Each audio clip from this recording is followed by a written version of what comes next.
రాష్ట్రంలో ఇప్పుడు రైతులందరూ పడుతున్నటువంటి బాధ గిట్టుబాటు ధరలు. ఏ మొక్కజొన్నతో సహా ఏ దేనికి లేదు. తప్పు కాదు అది. బటన్ నొక్కటమో, సంక్షేమం ఇవ్వటమో. కానీ మిగిలిన అంశాలు మరుగుపరిచారు. వీళ్ళు అభివృద్ధి పేరుతో ఈవెంట్ మేనేజ్మెంట్ అనుకుంటున్నారు. 90% స్ట్రైక్ రేట్ మాట్లాడుకోవటం కేంద్రంలో రాష్ట్రంలో లాభం లేదు. 40% ప్రతిపక్షాలకు ఓట్లు ఉన్నాయి. మీరు కొత్త ఉపాధి రాబోయే 2047లో ఉపాధి గురించి ఆలోచిస్తున్నామని చెప్తున్నారు, మంచిదే. కానీ ప్రస్తుతం కళ్ళ ముందు కనపడుతున్న లెక్క.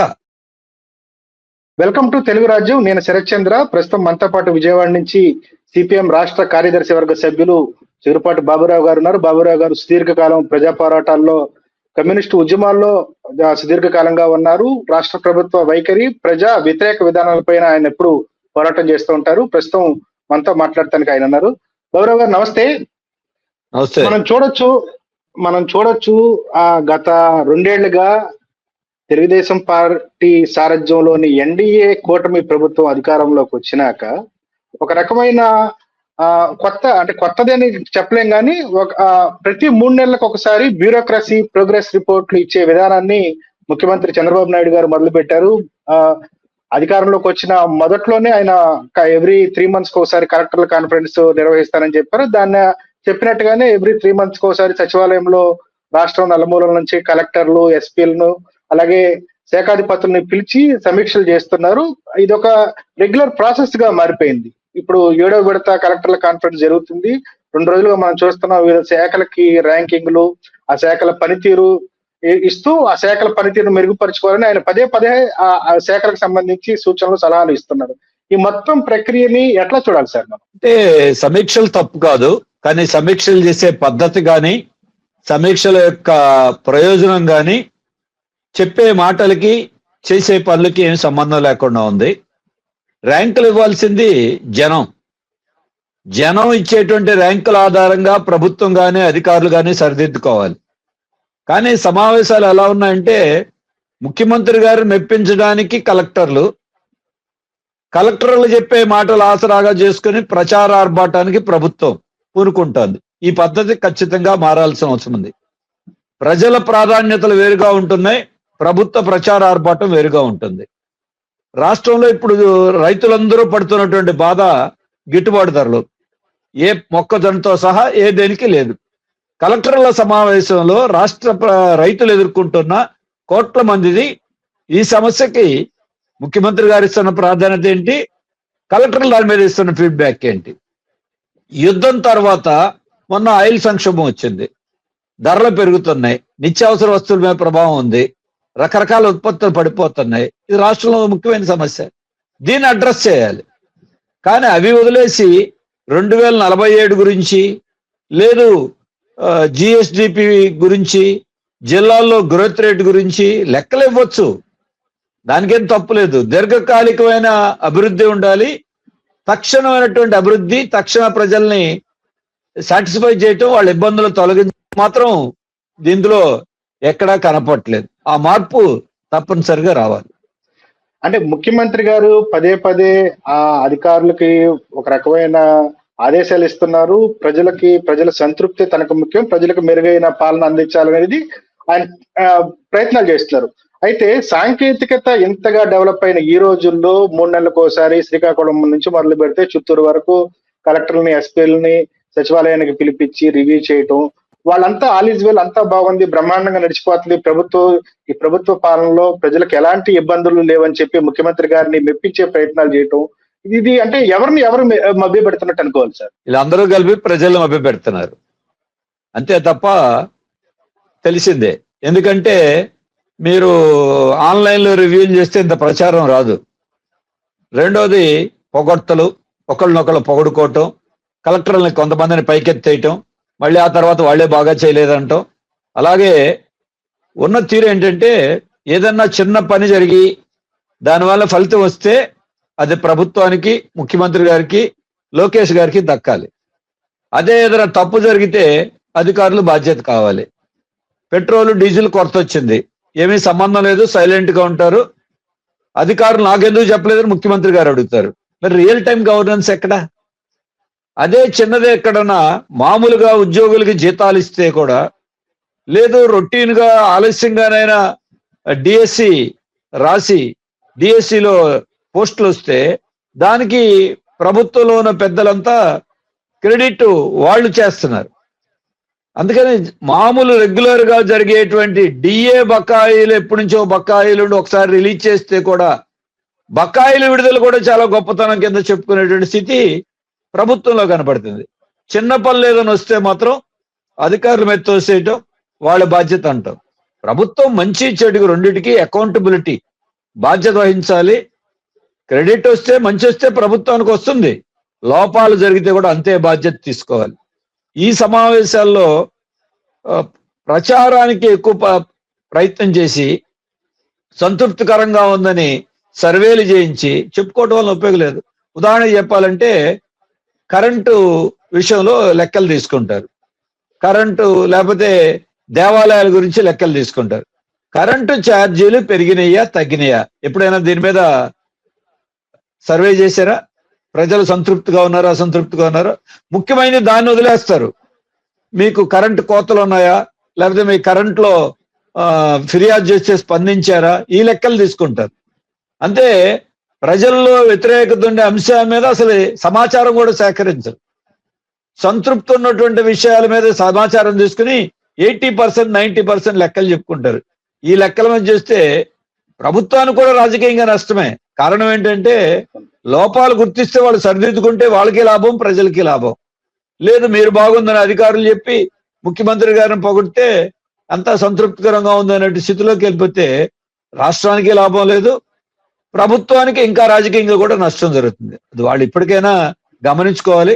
అలాగే కేంద్రీకరించేటువంటి ఒక పద్ధతి, వికేంద్రీకరణ కాకుండా అన్ని సెంట్రలైజ్ చేయటం. అసలు మంత్రుల పాత్ర ఏంటి?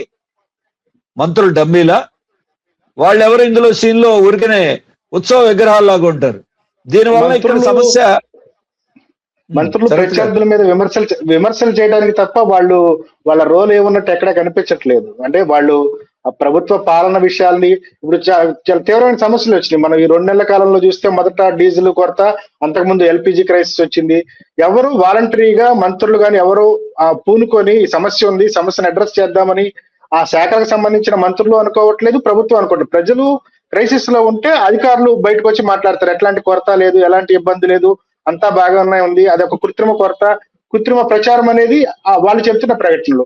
మొత్తం దీన్ని ఎట్లా చూడాలి సార్? అంటే గవర్నెన్స్ సజావుగా సాగుతుంది అనుకోవాలా, లేకపోతే పొలిటికల్ గవర్నెన్స్, బ్యూరోక్రటికల్ గవర్నెన్స్ ఈ రెండు కొల్యూడ్ అయిపోయి ప్రజలను మభ్య పెడుతున్నాయి అనుకోవాలా? అంటే గవర్నెన్స్ బాగుండటము అనంటే ప్రజలకు ఇచ్చే సేవలు సక్రమంగా సకాలంలో అందాలి, ఫిర్యాదులు చేస్తే పరిష్కారం అవ్వాలి, అలాగే అనుకున్న లక్ష్యాలు నెరవేరాలి. కానీ ఇది ఎక్కడ కనపట్లేదు.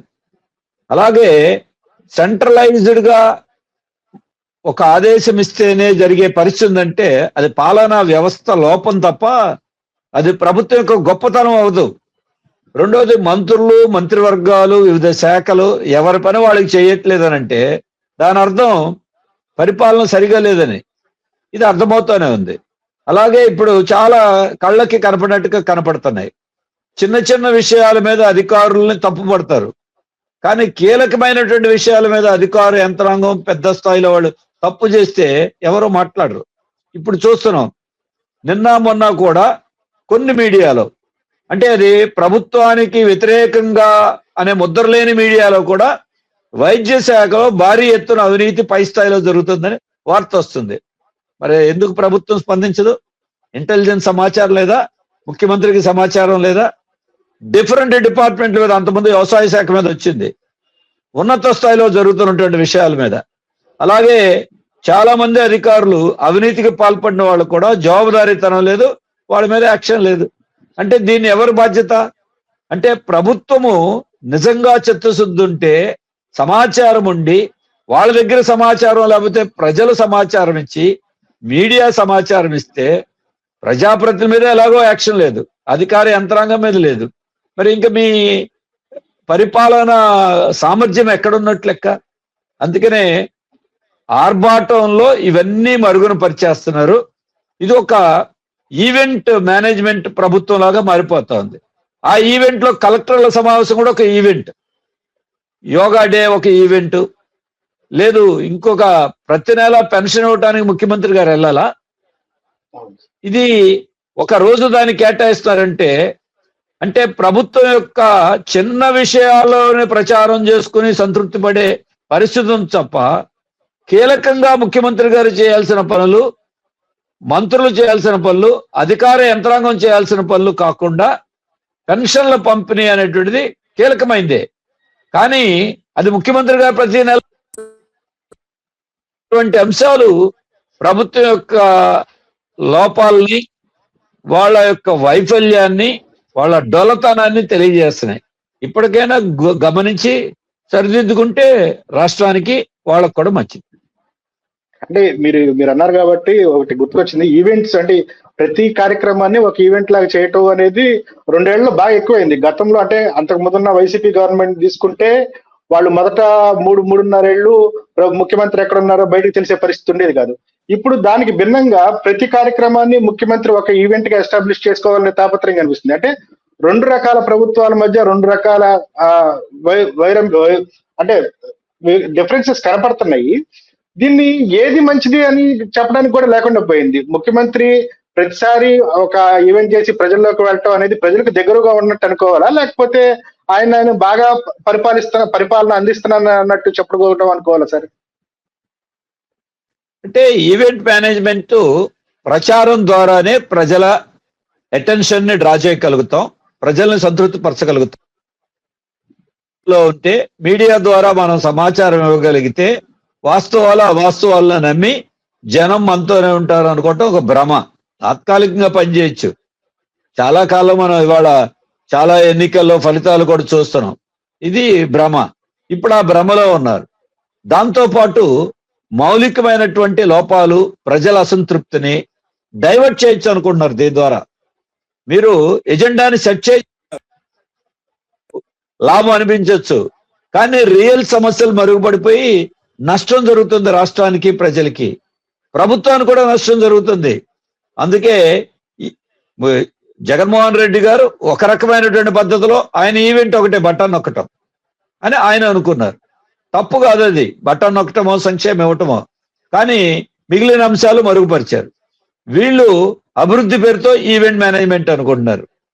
రోజు ఎక్కడో చోట పెట్టుబడులు వస్తున్నాయి, లక్షల ఉద్యోగాలు వస్తున్నాయి, వేల కోట్ల రూపాయలు పెట్టుబడి వస్తుంది.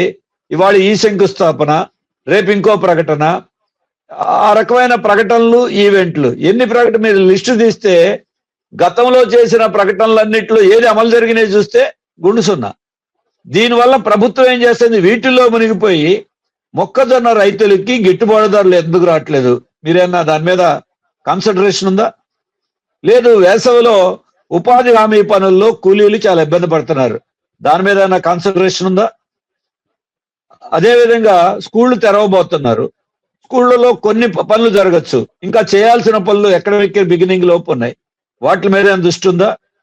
ఉద్యోగులకు సంబంధించిన పిఆర్సీ కానీ మిగతా అంశాలు చాలా ఉన్నాయి.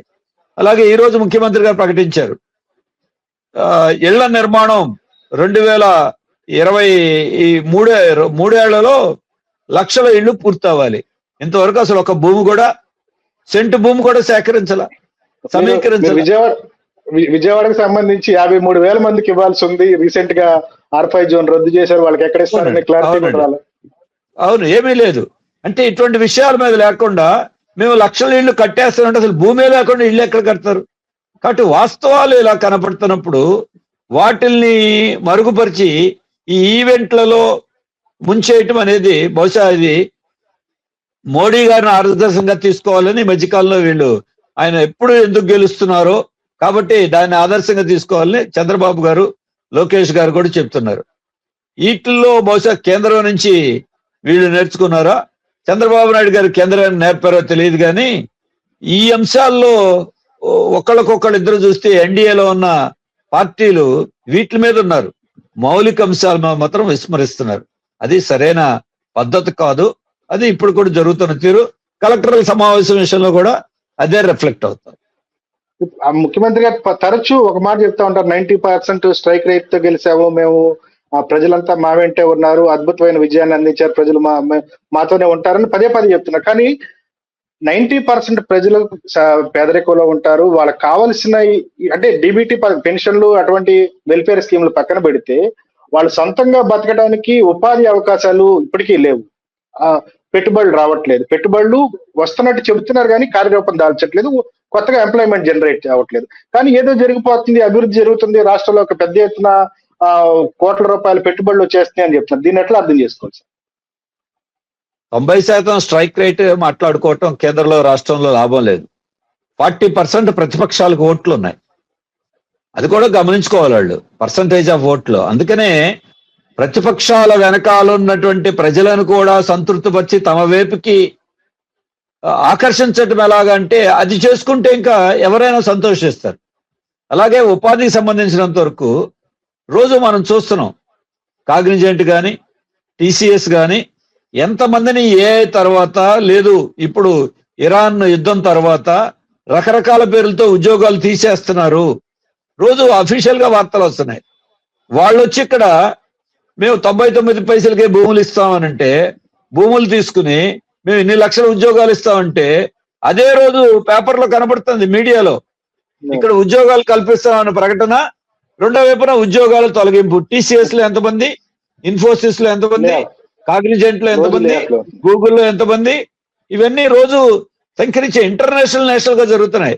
ఇంటర్నేషనల్ గానే గ్రోత్ రేట్ పడిపోయి మన ఆంధ్ర దేశంలో కూడా 6.6 కి ఇప్పుడు గ్రోత్ జీడిపి అంకెలు ఇప్పటికే 1% తగ్గించేశారు అంకెలు. ఎందుకంటే జరుగుతున్న తీరు ఇది నెక్స్ట్ ఇయర్ కూడా కంటిన్యూ కాబోతోంది. International economy, national economy growth rate ఇలా ఉంటే ఆంధ్రప్రదేశ్ లో గ్రోత్ రేట్ బ్రహ్మాండంగా ఉంటుందనంటే ఇది మామూలు కొంతమంది తెలియని వాడేవారు నమ్మచ్చు, కానీ వాస్తవ పరిస్థితి అది కాదు. వాస్తవాల మీద ఆధారపడితే మీ ప్రయారిటీస్ అవన్నీ కష్టము. కాబట్టి మన రాష్ట్రంలో ఉన్న వనరుల మీద వ్యవసాయంలో ఎలా వృద్ధి రేటు సాధించాలి, అసంఘటిత రంగంలో వృద్ధి రేటు ఎలా సాధించాలి, మిగిలినటువంటి వాళ్ళు వృద్ధి రేటు ఎలా సాధించాలి అని చేయటం వల్ల రాష్ట్రంలో ప్రాక్టికల్ గా అభివృద్ధిని సాధించడం సాధ్యపడుతుంది. లేకపోతే లెక్కలు మామూలే, దేశమంతా ప్రపంచం అంతా చూస్తున్నాం. కాబట్టి అటువంటి లెక్కలు ప్రజలను మభ్యపరచడానికి తప్ప వాస్తవాల మీద మాత్రం ఆధారపడలేదు.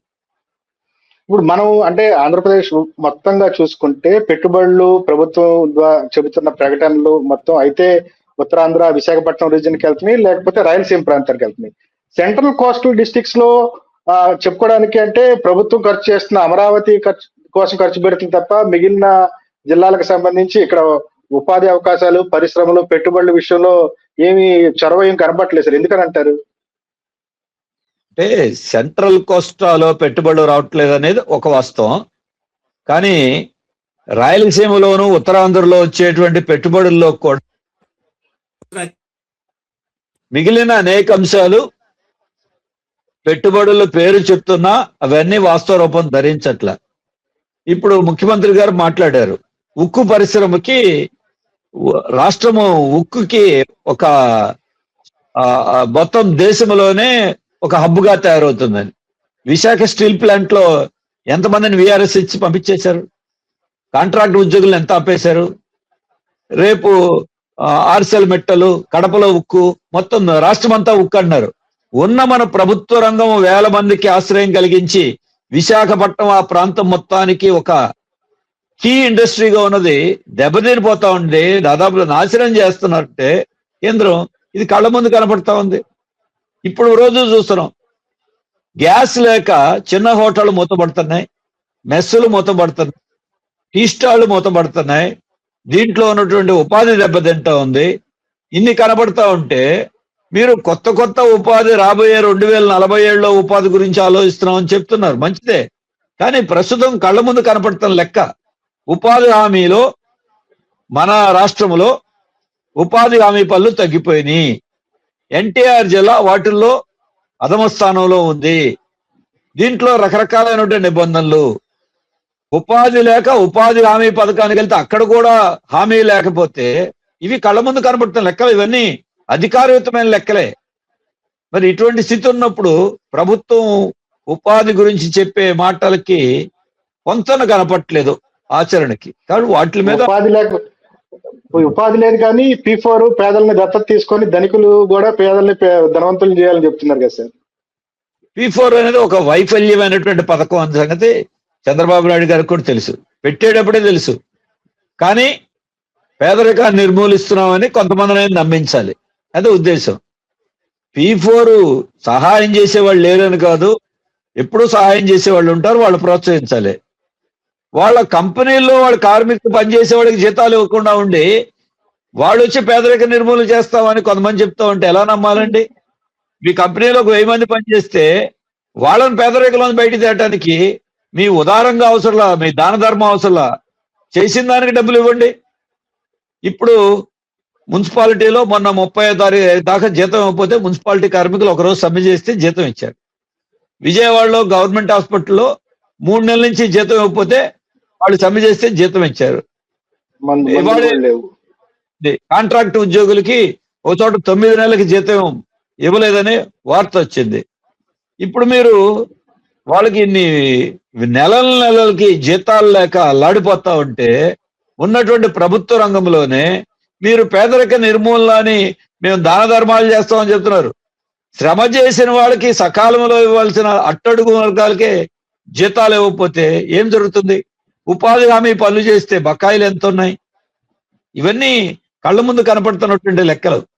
అందుకే P4 అనేది చాలా వైపులండి, ప్రభుత్వ వ్యతిరేకులు అని ప్రతిపక్షాలు అని కాదు, ప్రభుత్వ అనుకూల మీడియాల్లో కూడా P4 పథకం అంటే ఏమిటి అనేది చాలా చర్చలు జరిగినాయి.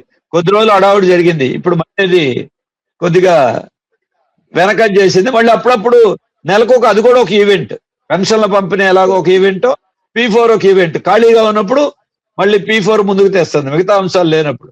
అంతే తప్ప ఆ P4 లో ఇప్పటికైనా చెప్పానండి, P4 లో ఎంతమంది లబ్ధిదారులు గుర్తించారు, ఎంతమంది లబ్ధి చేకూరింది, దానివల్ల ఎంతమంది ప్రయోగించారు, వైట్ పేపర్ అనౌన్స్ చేయమనండి, ఇలా బండారం బట్టబయలవుతుంది. అదేమీ లేదు. చివరిగా చెప్పండి, ఈ కలెక్టర్ల కాన్ఫరెన్స్, ఈ ఈవెంట్ల మీద ముఖ్యమంత్రి గారికి ఏమన్నా సలహా ఇవ్వాలనుకుంటున్నారా మీరు? ముఖ్యమంత్రి గారు, మీరు మీ వైఖరి మార్చండి. చెప్పేది హైటెక్ టెక్నాలజీ క్వాంటమ్, కానీ మీరు అనుసరిస్తున్న పద్ధతి మాత్రం బీసీ కాలం నాటి పద్ధతులు అవలంబిస్తున్నారు. రెండవది, మీ ఒక్కరికే తెలుసు ఇతరులకు ఎవరికీ తెలియదని ఏకపక్షంగా కేంద్రీకరించే పద్ధతులు చేయటం వల్ల ప్రయోజనం ఉండదు. కాబట్టి డీసెంట్రలైజ్ చేయండి, మంత్రివర్గాల్ని మంత్రి శాఖల్ని చేయండి, ప్రజల నుంచి ఫీడ్బ్యాక్ తీసుకోండి, అవార్డులు ర్యాంకులు క్షేత్రస్థాయి నుండి ప్రజలు ఇచ్చేటువంటి విమర్శలను వాస్తవంగా గుర్తించండి. కలెక్టర్ల సమావేశాలు, టెక్నాలజీ వచ్చింది, నెలకొకసారి కూడా మీరు మాట్లాడచ్చు. మళ్ళీ ఆ మీటింగ్ కాన్ఫరెన్సుల పేరుతో మమ్మల్ని గంటల తరబడి వేధించేస్తానని గతంలో వచ్చింది. ఇదంతా ఏంటంటే మిగతా వాళ్ళందరూ దాన్ని కూడా ఒక ప్రచార ఆర్భాటం కాకుండా అది ఇప్పటికైనా మార్చుకుంటే రివ్యూలు అవసరమే, వాస్తవాల మీద ఆధారపడి చేయాలి. ముఖ్యమంత్రి గారు ఆ వైఖరిని మార్చుకుని ప్రయోజనకరంగా మార్చాలని మాత్రం కోరుతున్నాను. థ్యాంక్ యూ బాబురావు గారు. హలో, తెలుగు రాజ్యం ఛానల్ చూస్తున్నారా? సామాజిక రాజకీయ జీవన చిత్రణే తెలుగు రాజ్యం. అతిశయోక్తులు అసత్యాలు ఉండవు. రాజకీయ కోణం కాదు, ప్రజా కోణమే కొలబద్ద. తెలుగు రాజ్యం వీక్షణ మీ ఉత్తమ అభిరుచికి నిదర్శనం.